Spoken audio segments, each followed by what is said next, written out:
Mindscapers.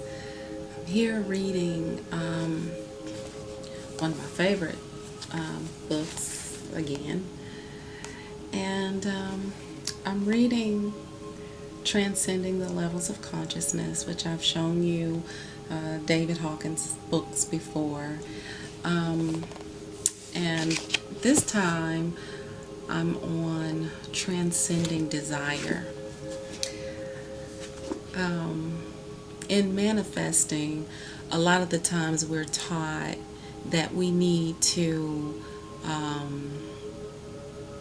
allow our desires to be manifested through feeling, right? And I think a lot of people get that mixed up with a heavy wanting, okay? A lot of the times when you have a desire for something, your desires require some form of discipline, because desire without discipline can turn into an obsession. It can turn into muddled thinking, where you're clouded, so clouded by the strong wanting that you're not thinking clearly. And you'll see people fluctuate between really wanting something and then resisting it. And that is because they're wanting from a place of lack, if that makes sense. So imagine that you don't have the love of your life, or you don't have the money you need to live comfortably, or you don't have the job that you want. You probably don't have to imagine it. You probably are in that position now. And what happens is you're launching a desire, but you're staying there, right? When you have the desire, it comes up, you launch it out into the universe to say, this is what I want, this is what I desire, and then you have to let it go, right? Again, we're going back to my favorite text, Isaiah 43:18-19. Forget about the past.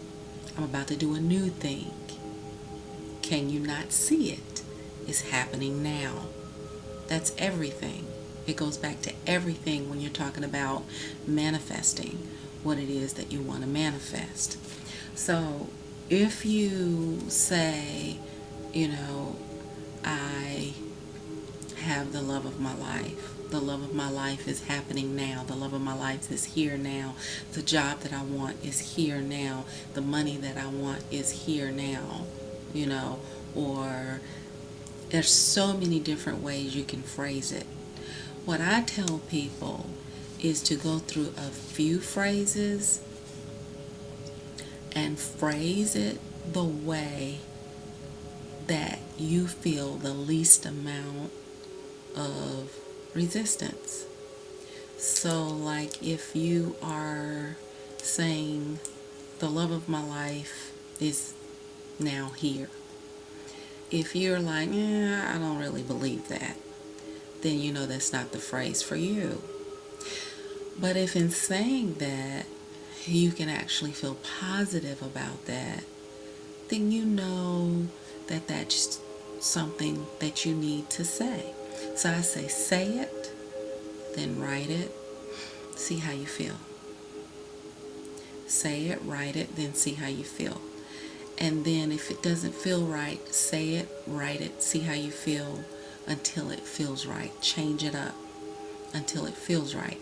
But whatever you do, whatever you say, it needs to be already done. It is done. It needs to be it is done. Already here. It's happening now. That is really the formula. That's the formula. Isaiah 43:18-19 is the formula for manifesting what you want. You forget about the past. So what that means is forget about what you think the situation actually is.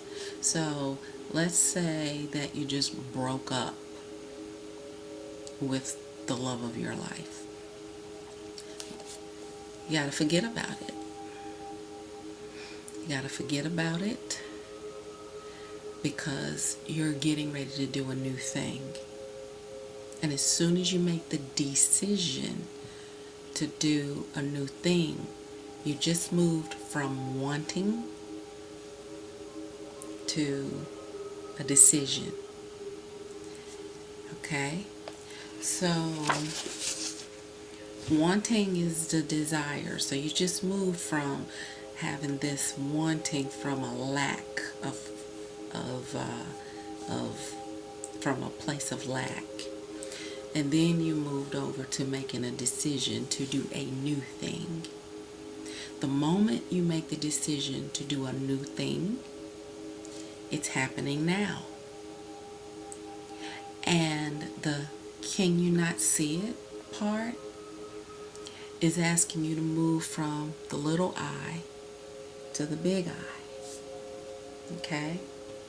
I always say the heart and the third eye is your big eye.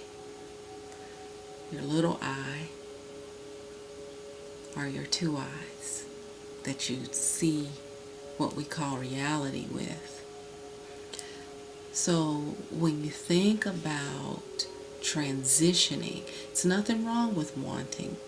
It's nothing wrong with being aware that there is a lack of something. It's okay, right? You know, my philosophy is don't try to get rid of the negative.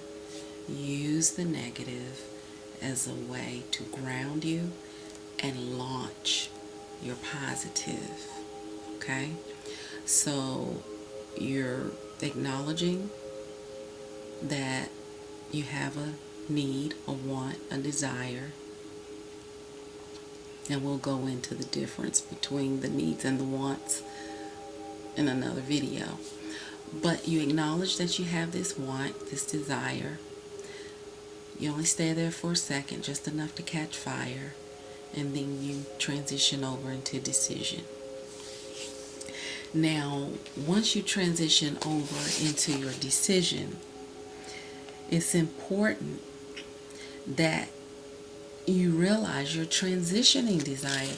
Now, when you transition desire, what you're doing is you're actually stepping into your power. You're acknowledging what you don't have. You're acknowledging what you want. Now you're going into making a decision to create what it is that you do want.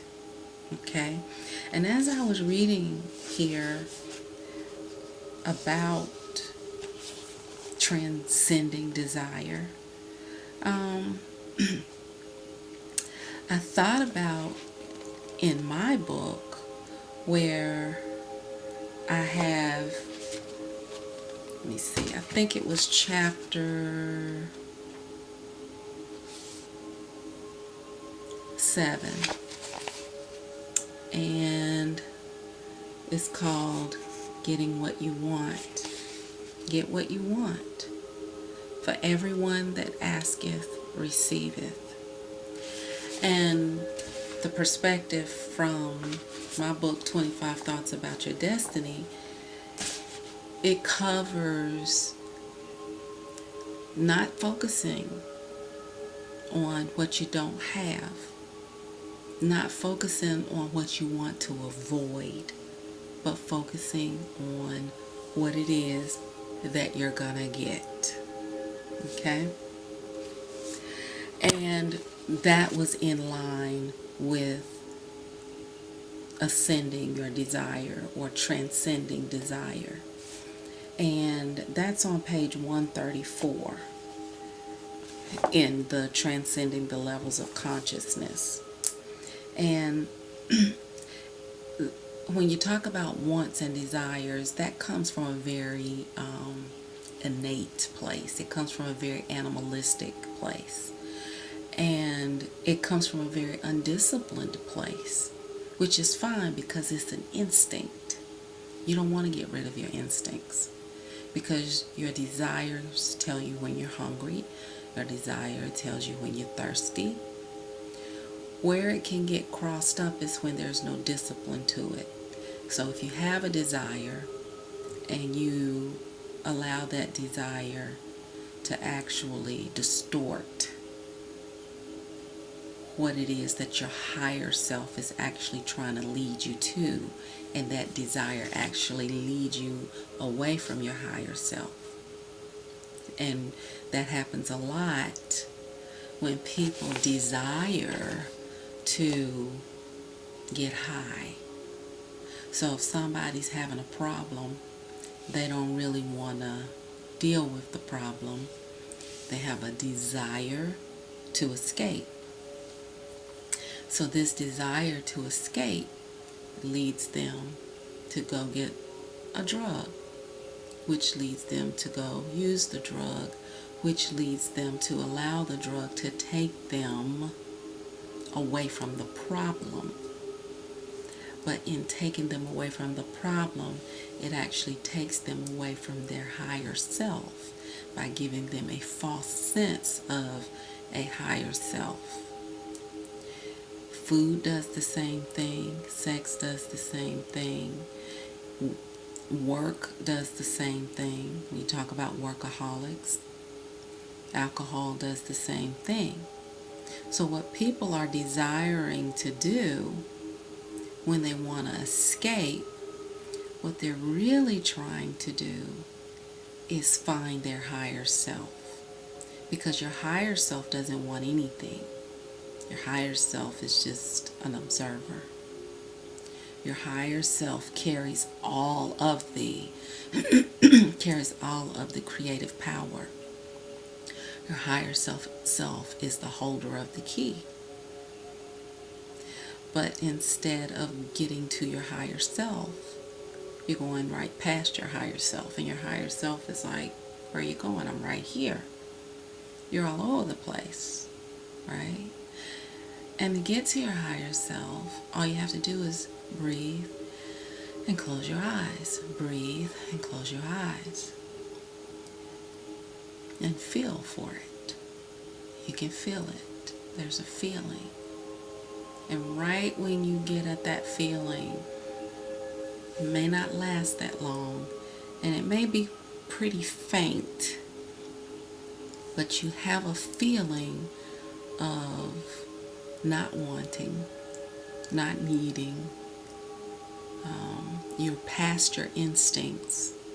Now you're into higher level being. You're not even thinking. You're just being. Right?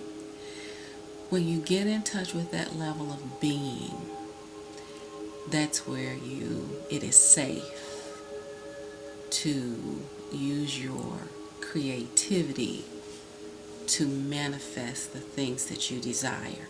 Because now you've moved from the lower level of want, you're into the higher level of deciding and being. I'm going to be that, right? I don't want that. I am that, right? So when you get to that point, that's where the juices get to flowing. That's where the momentum is. But the problem is we can't stay. It's hard in the beginning to stay there. I don't want to say can't, but it's difficult in the beginning to stay there. As sweet as it is, it's difficult to stay there, which is why drugs are attractive, because it forces the mind to stay. You know how you tell a dog, stay? Sometimes when you try to tell your mind to stay, it won't stay. But the key to getting your mind to stay is breathing. Breathing breaks the momentum of thinking. Because we breathe on such an automatic level, and when things happen, our breath unconsciously does things. It'll get shallow. It'll get to a point where it'll get restricted, you know. And so if you pay attention to how you're breathing, and then now your mind is coming away from the problem and it's coming here. It's coming into your body. Breathing is the quickest way to get your mind out of your head, activate the heart, get into the body, pay attention to how you feel. Those feelings are the keys to your manifestation. And once you get into those feelings, something magical happens if you can stay there. Like Abraham Hicks says, stay there for 17 seconds. Stay there for 17 seconds and see what happens. If you can stay there for 17 seconds, what I've found is that it locks into your memory and then you can get back there easier. If it's less than 17 seconds, it's like a fleeting thought and it's hard to get it back. And the best way, you see, I breathe a lot in my videos because I'm a very cerebral person. And sometimes if I get caught in my head, I'll literally lose my thought. And it's amazing how we go to our head for our thoughts, but as soon as you get there, the thought runs away from you.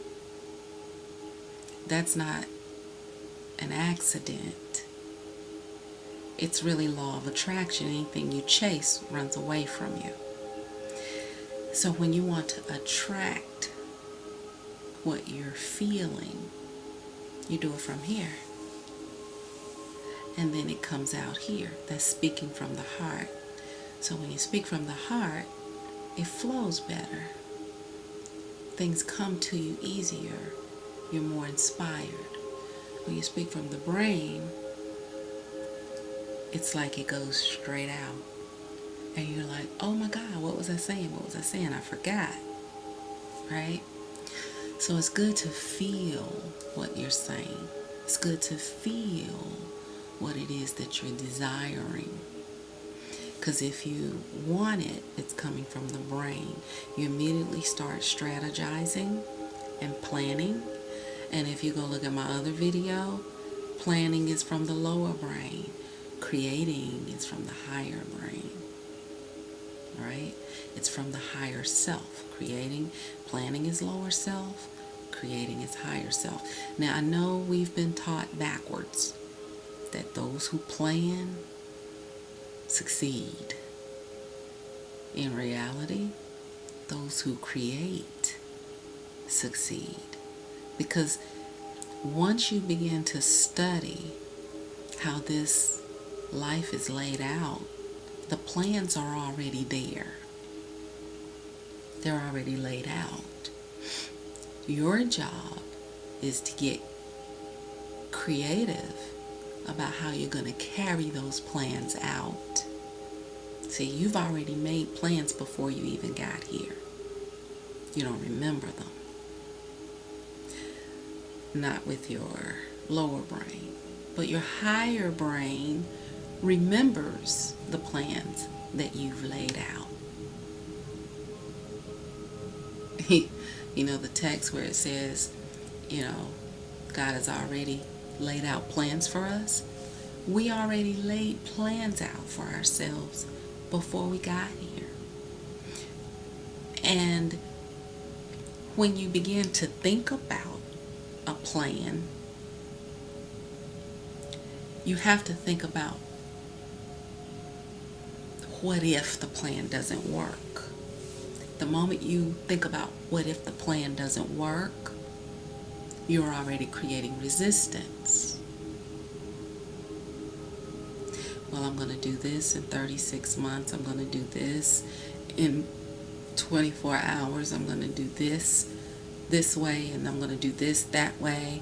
And you see my eyes shifting, and my mind is thinking, and I'm like, okay, in my mind I'm thinking, well, if that doesn't happen, this will happen. You know how you say, I got plan A, I got plan B, I got plan C.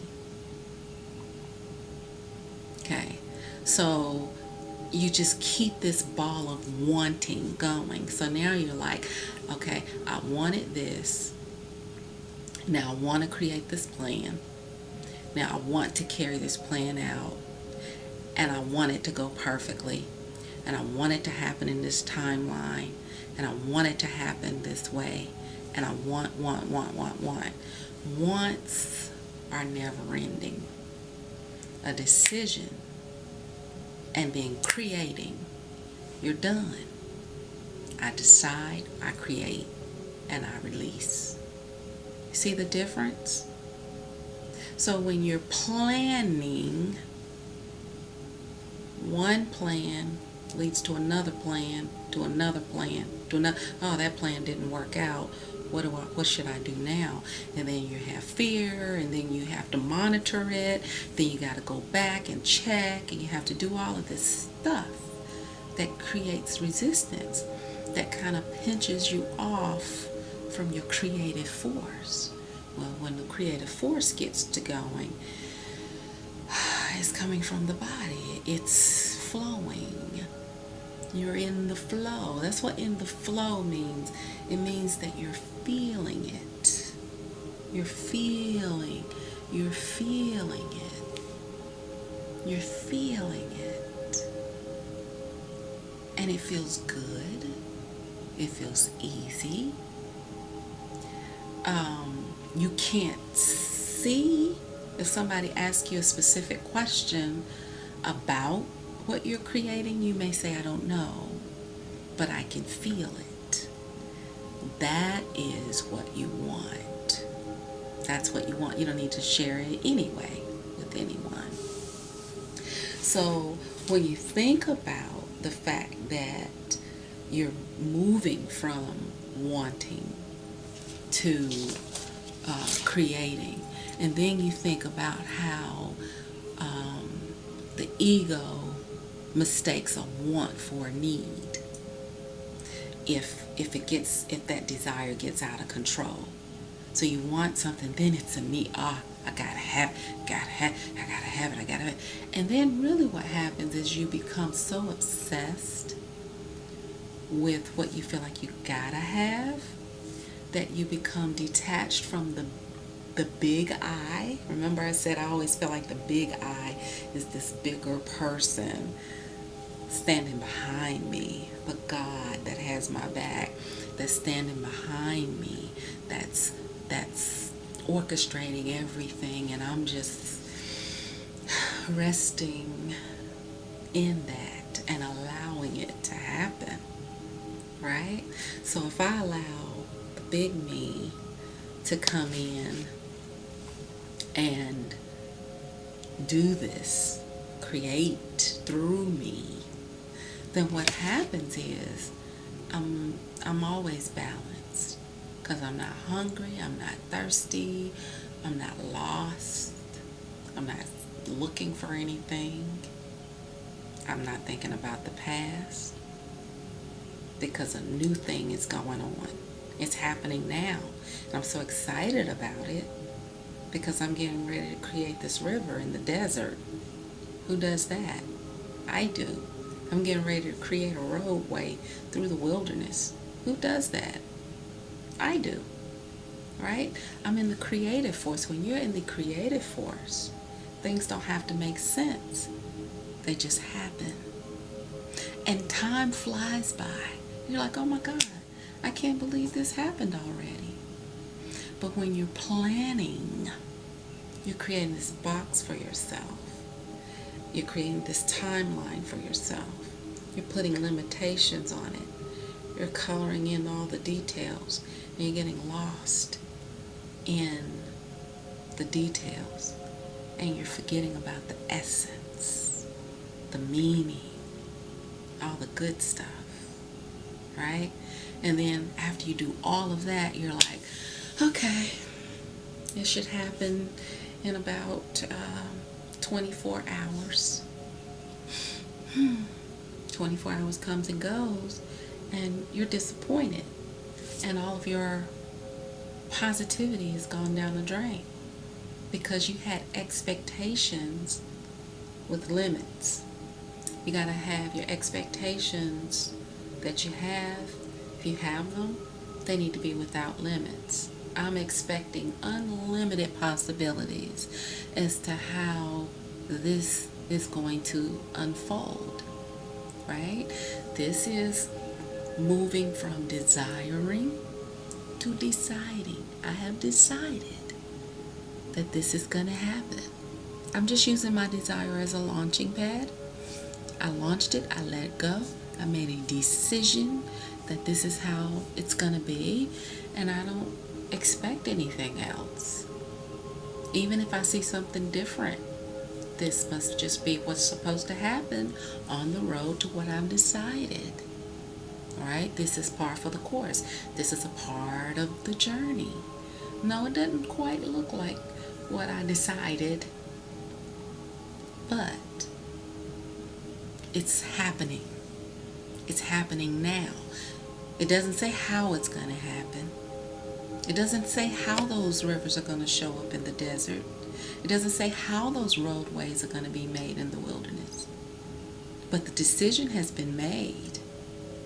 It's happening now. Can you not see it? Can't you see it?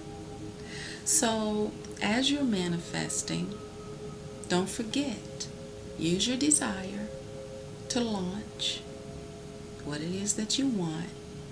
Let that feeling go. Move into decision. Move into creating. And have fun. And enjoy the ride. And once you have desired, decided, created, let it go, and you can go to the next desire and focus on that while the other one is cooking. Who says you have to do one thing? Okay? So one thing at a time, but once you complete that cycle, create something else. Right? So in the meantime, as usual, reconstruct the world by reconstructing your mind. I know you can do it. Bye.